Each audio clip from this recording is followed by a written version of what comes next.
వచ్చే నెల కార్తీక పౌర్ణమిని పురస్కరించుకుని తెలంగాణలోని అన్ని ఆలయాలకు కోటి గోమయ దీపాలను నిర్మల్ నుండి పంపిణీ చేయడం ఎంతో ఆనందదాయకమని దేవాదాయ శాఖ మంత్రి అల్లోల ఇంద్రకిరణ్ రెడ్డి పేర్కొన్నారు. నిర్మల్లోని మున్సిపల్ ఫంక్షన్ హాల్లో ఈ పంపిణీ కార్యక్రమాన్ని మంత్రి జెండా ఊపి ప్రారంభించారు.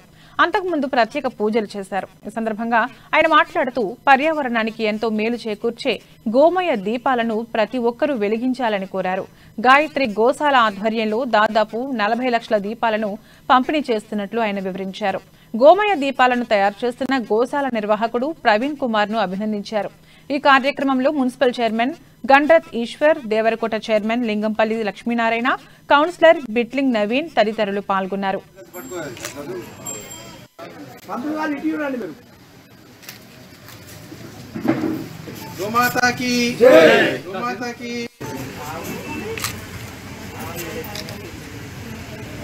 గోమాతను పూజించడం అనేది ప్రతి ఒక్కరు కూడా ఒక ఆనవాయితీగా మనం పెట్టుకోవాలి. గోవులను రక్షించాలని చెప్పి మరి ప్రతి ఒక్కరు కూడా కోరుకుంటారు. కాబట్టి శ్రీకృష్ణ భగవానుడు పరమాత్ముడే గోవులను రక్షించినటువంటి వ్యక్తి. ఇవాళ మనకు గోమయ ప్రమిదలతో దాదాపు ఒక 1 కోటి ప్రమిదలు తయారు చేసి అన్ని దేవాలయాలకు పంపించి 7వ తేదీన సాయంత్రము 7 గంటల నుంచి నవంబర్ వచ్చేది నవంబరే కదా, 7వ తేదీన కార్తీక